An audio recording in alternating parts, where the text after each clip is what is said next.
Hey, it's Dr. Darren Schmidt at the Nutritional Healing Center of Ann Arbor, and this video is about how much protein you can eat and still be in ketosis. So the number I'm going to give you now is much higher than what I've been saying in the past.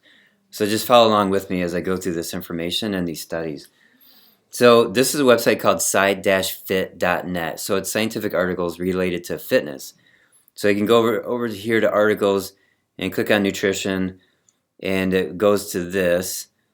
And so what I'm going to look at is this: how carbs and protein affect ketosis. Keto Research Review.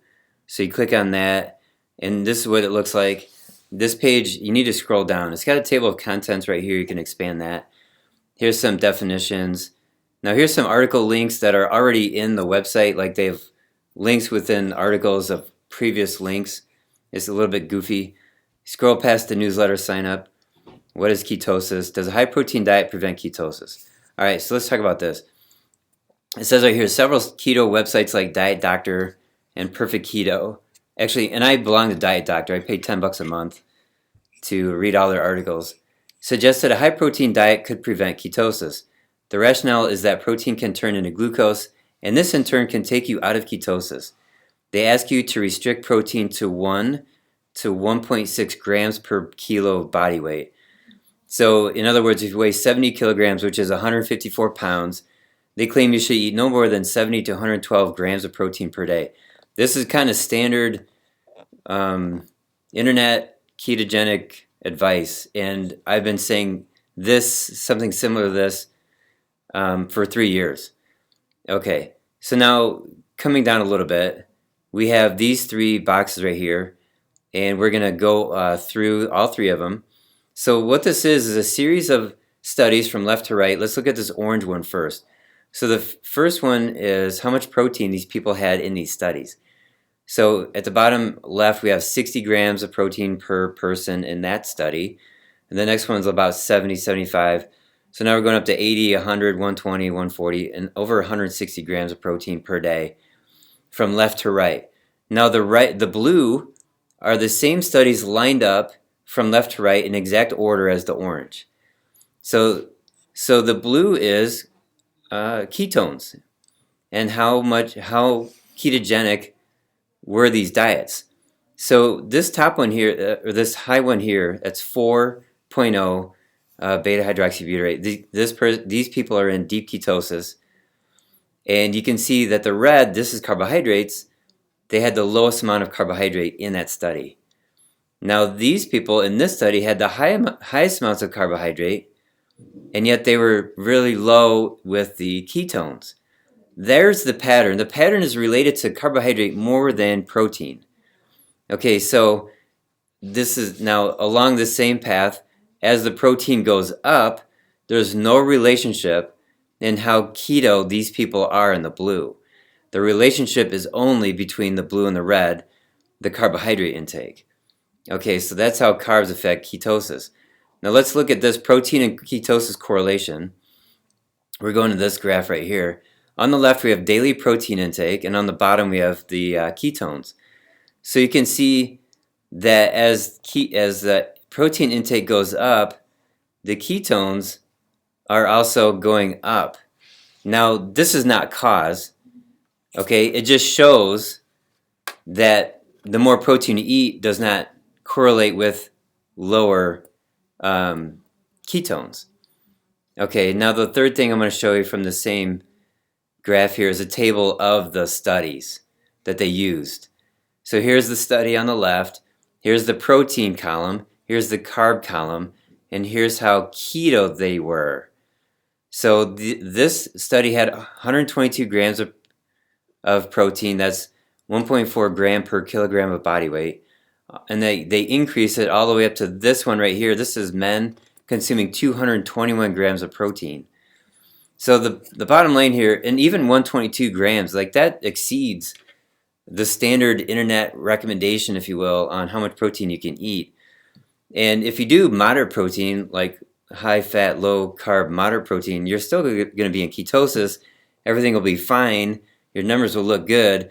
But the question is, how long can you sustain that for? And I have a lot of people, they sustain that for a long period of time. But if you need to eat more protein to be satisfied, then and you test your blood, and you can see whether or not you come out of ketosis. And according to this website, these studies, you won't come out of ketosis. So going back to scifit.net, here's this research review, how the ketogenic diet affects hunger. So you can click on that, and it'll take you to this. This is a collection of 11 studies. People eat fewer calories on the ketogenic diet. A negative 27% correlation with hunger in the ketogenic diet. People drop their appetite by 27% out of 11 studies. Here are those studies. Some of the studies right here where my cursor is, some people got hungrier, but the majority of people, these blue bars, showed that people got less hungry. Even this one was like a drop of 65% with their hunger. So the point here is you can eat super fatty, nice protein meals and not be hungry for hours and hours. Protein is the most satisfying macronutrient that there is. And there's a woman named Maria Emmerich, and she's actually coming to my office for a book signing December 1st from 2 to 4. It's a Saturday. And she's got 7 books. She's working on her 8th book. And one of them is about ketosis and the science and the clinical aspect of it. And the rest of them are really great recipe books. But she said she's created meal plans where it's only 600 calories per day. But they're so satisfying that you can't even eat it. You can't even eat all that food, even though it's only 600 calories, because of the design of the chemistry, if you will, of the macronutrients and the high amount of nutrition. It's just hard to get in even 600 calories, and it's made up of fat and protein. Okay, a couple other points about consuming protein. There are 2 fallacies that have been debunked. One is about mTOR. mTOR, and I've talked about this before, mTOR is like insulin. Insulin digests carbohydrates. mTOR digests protein. Now, can you have too much mTOR? Possibly, but it's not nearly as bad as insulin. mTOR helps build up muscle. So you want to have muscle until you're old, and that'll mean that you're healthier. Fitness nutrition or muscle nutrition is human nutrition. If you're feeding your muscles and you have healthy muscles, chances are much greater you're going to have a healthy thyroid, healthy brain, healthy eyes, etc., etc. So mTOR has been given a bad rap. And there's a guy named Dr. Benjamin Bickman. I'm going to show you a graph that he made here pretty soon. But he talks about this quite extensively. We shouldn't be afraid of mTOR. Another fallacy has to do with gluconeogenesis. What that is your body's making glucose from fat or protein. So yeah, it'll tap into protein and turn that into sugar. The body will. But is that a bad thing? No, it's not a pathological state. Your body will only make a little bit of sugar, and then it'll stop eating up the protein. Now, when you're consuming a high amount of protein, let's say in those studies 125 grams a day, sure, the body, and very low carbs, sure, the body's going to use protein as a fuel and turn it into sugar. And it's not going to eat up all your protein, all your muscles from head to toe. It's only going to take a little bit to maintain 5 grams of sugar in your blood. There's just a few cells that still need sugar, red blood cells being one of them. Okay, so don't be afraid of gluconeogenesis, and don't be afraid of mTOR. Here's that graphic I promised to show you from Dr. Benjamin Bickman. And here he's showing that with the standard American diet right here, when you eat protein, here is the quantity, 1 gram of protein per kilogram of body weight. So if you weigh 154 pounds, that's 70 kilograms. That means you're consuming 70 grams of protein. That's a nice amount. If you consume that with the standard American diet, which is high fat, high carbohydrate, what happens is I for insulin goes up. Okay, G stands for glucagon. Now you can eat the same amount of protein right here with a low carb diet, and the glucagon goes up instead of the insulin. This is key. This makes all the difference in the world.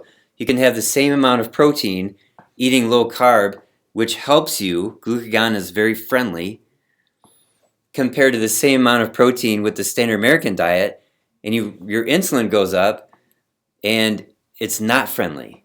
Okay, the amount of insulin goes up times like 4 relative to the 1.3 of the glucagon. So you get this much insulin versus only this much glucagon in the low carb diet. So this is important. It's strange how the body works this way. And it does matter that your carbs are down. That's the most important thing. And I've had, through most of my career, I'm telling people eat low carb diet. And what I did find is that people needed to increase their fat intake beyond what they were doing before, which is the standard American diet. I'm afraid of fat, low fat eating, and they were eating like 30, 40 grams of fat a day, and that's it. And I don't think that's healthy either. So when I started teaching people to raise their fat up, now they're getting into ketosis. But I also told them moderate protein. And it still works, but there are people that need higher protein, especially guys. And women, don't be afraid of the protein. It'll make you stronger. It'll provide carnitine. Carnitine drives ketosis and makes you happy, and it's more important than testosterone and for sexual function. And it keeps you happy for hours between meals. You're not throwing your elbows at your kids and your spouse to get to the refrigerator because you're so hungry because you need to eat your 6th or 8th meal of the day, right? It's a protein that keeps you going through the rest of that day. And I'm going to end off with this one thing. There's a guy, Brian Sanders, he's creating a movie called The Big Food Lie. And he's taking donations for this, by the way. He's got a podcast called Peak Human. And said he's trying to create like a unified theory of nutrition, kind of like the unified theory of physics, but it's in the nutrition field. And here's what it entails so far. So you have the major building blocks of the human body: vitamins, minerals, and protein. And then you have 2 fuels, carbohydrates and fat. So you got to get that base of vitamins, minerals, and protein every single day. And then you pick your fuel. You can't do both. If you do both, fat and carbs, that's the standard American diet. That's very deadly. So you pick one or the other. If you go vegan, that's the carbs, low fat. Now you're not feeding your brain the cholesterol that it loves and the hormones and etc. and your nervous system. And then if you switch it over this way and you have fat as your main fuel, your carbs are low. Let's say your carbs at 30 grams a day or less. That's certainly low carb eating. Your fat's up here. Now your cells are burning fat and you're in ketosis. Mild state of ketosis is the native state of the body. Now what? Do you increase your fat or decrease it depending on what you are trying to accomplish? So let's say your fat intake's you're doing fat bombs, you're drinking tablespoons of oil, you're putting butter on your steaks, you're eating a lot of fat. That's good if you're an endurance athlete. If you're trying to lose weight, you want to burn the fat that's already in your body. So if you're doing let's say you're at 125 grams of protein, you're doing low carb, and you do low fat, and the only thing that's high is the protein, you end up burning the fat in your body. You're carrying that fat around. Now is your chance to use it as kinetic energy.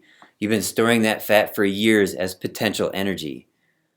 Okay, so this is an interesting point. Higher protein, low carb, low fat. The protein maintains the constitution of your body, and your body starts using the fat as a fuel. You're eating low fat, and your body's burning the fat that's in your body. Okay, so there you go. That's the unified theory from Brian Sanders, which makes total sense to me. I really like it. I appreciate it. So I just mentioned a bunch of people's names: Maria Emmerich, Brian Sanders, Dr. Benjamin Bickman. I've been on a bender studying, and you can look these people up. They have great information. And if you like this information, if you like this video, please give me a thumbs up, share, subscribe. I had fun learning about it and delivering it. Thank you.